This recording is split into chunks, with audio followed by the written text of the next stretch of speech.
Muito bom dia para você, começando mais uma semana e mais uma edição do CBN Esportes Campinas, primeira edição, hoje segunda-feira, dia 20 de setembro de 2021. Seja muito bem-vindo, muito bem-vinda, você que acompanha a Rádio CBN Campinas e participe através do nosso WhatsApp, DDD 19 99186 9070, 99186 9070 e também, além do rádio, estamos ao vivo nas redes sociais, canal do YouTube e também a nossa página do Facebook CBN Campinas. E nesta segunda-feira, dia de repercussão do derby 201 entre Ponte Preta e Guarani. Primeiramente, muito bom dia, João Carlos de Freitas, o seu destaque para a nossa edição de hoje. Bom dia, Thaís, bom dia a todos os amigos da CBN. Bom, destacar que o derby não agradou a todos, né? A maior parte da torcida, tanto de um quanto de outro, não gostou da partida. Mas a gente vai explicar, né? Vamos aí no nosso colóquio aí, Thaís, a gente vai explicar as razões dessa insatisfação, inclusive, tanto de Ponte Pretanos quanto o Grêmio. Como você mesmo diz, né, João? Vamos esmiuçar esse jogo, então, começando já. Esse é o nosso assunto dessa segunda-feira. Esse derby que tinha uma grande expectativa da imprensa, dos torcedores, dos clubes, ficou no empate 0-0 entre Ponte Preta e Guarani, o jogo no estádio Moisés Lucarelli. E agora no histórico, que segue muito equilibrado entre as equipes, 201 jogos, 66 empates, agora com esse último 0-0, 68 vitórias para o Guarani e 66 para a Ponte Preta. Na escalação da Macaca, o Moisés, que era a dúvida, esteve na equipe titular. O Ryan atuou na zaga, na vaga do Ednei, que inclusive sentiu desconforto na coxa durante a semana. Um pouco antes do jogo, a Ponte Preta deu essa notícia sobre o Ednei e também a equipe teve o retorno do Rafael Santos na lateral esquerda e também do Rodrigão no ataque. Niltinho e Iago, que estavam também se recuperando durante a semana, estavam no banco de reservas. Já a escalação do Guarani teve a novidade do Júnior Todinho na vaga do Lucão do Break no ataque, o Regis na vaga do Andrigo e o Matheus Ludic esteve na lateral direita no lugar do Diogo Matheus. O Luiz Gustavo, também recém-chegado, o zagueiro, estava no banco de reservas. Antes da nossa análise, vamos acompanhar então, primeiramente, o que disse o técnico Gilson Kleina sobre esse derby. Bom, primeiro, nossa equipe, ela tentou de tudo, né, para a gente tentar sair com a vitória. Foi um jogo muito disputado, um jogo equilibrado. Eu acho que o começo de jogo teve uma diferença que o meia deles, o Regis, não jogou centralizado, jogou abaixando, jogou pelo lado do campo, daí criava uma superioridade, mas também uma situação que nós preenchimos bem a área. Os volantes deles, que são volantes construtores, a gente começou a neutralizar, e principalmente o lado do campo, que eles tentam fazer as triangulações. A nossa equipe, ela cresceu, ela neutralizou e começou a jogar. E para mim, assim, né, futebol cada um tem um ponto de vista, mas a bola do jogo é a bola que nós tivemos uma transição com o Rodrigão colocou o Fecim. Achei que o Fecim ali, se ele dá um tapa na bola, acho que até sofreria o pênalti. Mas depois a equipe cresceu, pegamos confiança, mas tem que valorizar um ponto, a entrega desses atletas, que a gente sabe que enfrentou uma equipe que está trabalhando numa parte de cima, mas nós também fomos guerreiros, a equipe também cresceu, mais uma vez jogamos um futebol com desempenho de bom para ótimo, né? E manter isso, e espero que a gente possa, né, acontecer o primeiro jogo lá fora, de vitória.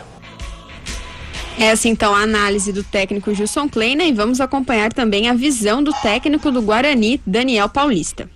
Foi um jogo como um derby, como um clássico, né? Muita disputa, muito contato físico, muita marcação encaixada, e isso dificultou principalmente o nosso sistema ofensivo. Nós não conseguimos triangular, nós não conseguimos entrar tocando, que é uma característica da nossa equipe, principalmente pelos jogadores que tínhamos hoje, né, à disposição na equipe.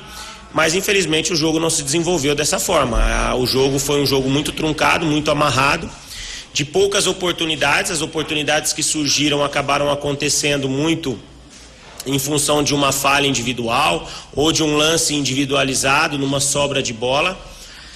Mas quando a gente não joga talvez da maneira como a gente quer, da maneira como a gente gostaria para tentar vencer, somamos mais um ponto, né? Fizemos 4 pontos contra o nosso grande adversário, voltamos para casa numa sequência positiva de resultados, são 4 jogos sem perder.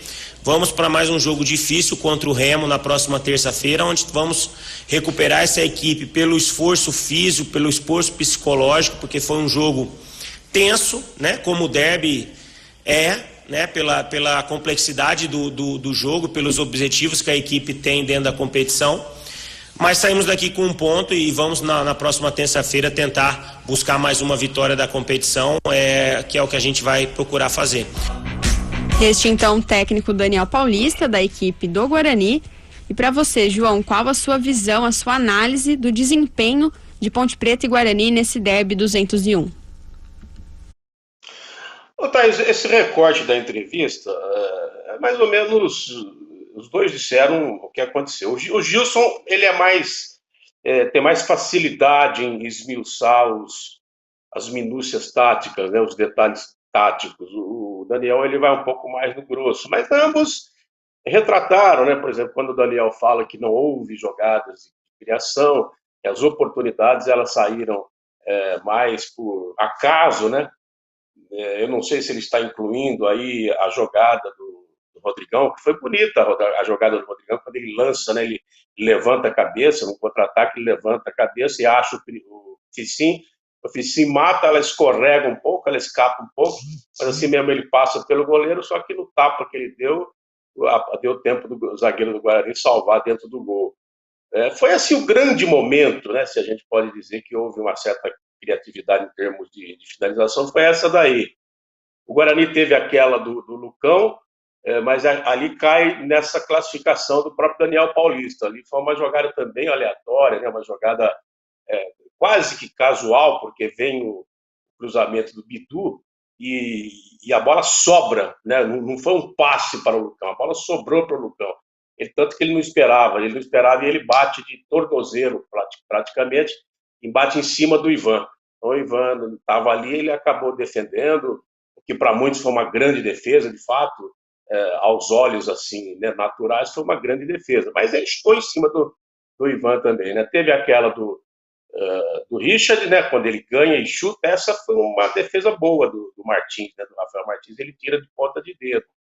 Ficou a falta batida pelo Regis, né, no começo da partida, que o Ivan vai buscar. Eu achei uma boa defesa, mas achei assim, uma defesa que o Ivan faz constantemente, faz com tranquilidade, e acho também que qualquer bom goleiro faria aquela defesa, não foi nada de extraordinário. Faltou mesmo, faltou contundência, né? As duas equipes. A torcida não gostou. Nós que somos analistas, que observamos principalmente as nuances táticas, a gente ficou com a atenção presa pela movimentação, porque, como o Gilson disse, primeiros minutos, o Guarani pressionou, né? Marcou pressão, marcou saída, a Ponte também abaixou muito, a Ponte começou muito baixa a sua marcação. Aquele deslocamento do Regis, realmente aquilo proporcionou um ganho para o Guarani, né, em termos de posse de bola, mas também não houve nenhuma conclusão, houve posse de bola, houve pressão, escanteios, né? Se eu não me engano, foram 4 escanteios ali com 10 minutos, quer dizer, parecia que o Guarani iria fazer o gol. O ponto de mudança do jogo foi o Marco Júnior, né, talvez orientado pelo Gilson, porque o Gilson viu, conforme ele disse aí na entrevista. O Marco Júnior começou a sair. Então, em vez de ele se preocupar com o Regis ou até com o Rodrigo Andrade, ele começou a dar trabalho para o Guarani. Aí o time da Ponte saiu, né? Foi quando o jogo ficou um pouco mais equilibrado. Mas não teve realmente beleza, né? Os bovinos saíram frustrados, porque acharam que com o melhor time, o que é verdade, né? O time do Guarani realmente é superior à Ponte Preta nesse momento, eles deveriam ter ganhado. E a Ponte Preta achou que tinha que ganhar também, porque jogava em casa, precisava do resultado, então o torcedor da Ponte também ficou frustrado. Foi um jogo que que teve esse sentimento, viu, Thaís, das duas torcidas, né? Ninguém saiu comemorando nada. Também aqui nas nossas redes sociais, as mensagens chegando dos nossos ouvintes. A Juliana, que joguinho feio, falando do derby. Também temos aqui a mensagem do Aparecido Domingos. Bom dia, jogo ruim demais para assistir. Também temos aqui o João Paulo Guimarães. Ele diz: eu acho que a minha televisão está com defeito, porque eu não vi esse jogo, como disse o técnico Gilson Kleina. E também mandando um abraço ao Paulo, que está acompanhando, e também o Ricardo de Paulínia, torcedor da Ponte Preta. Rápido intervalo e já voltamos com o CBN Esportes Campinas, primeira edição.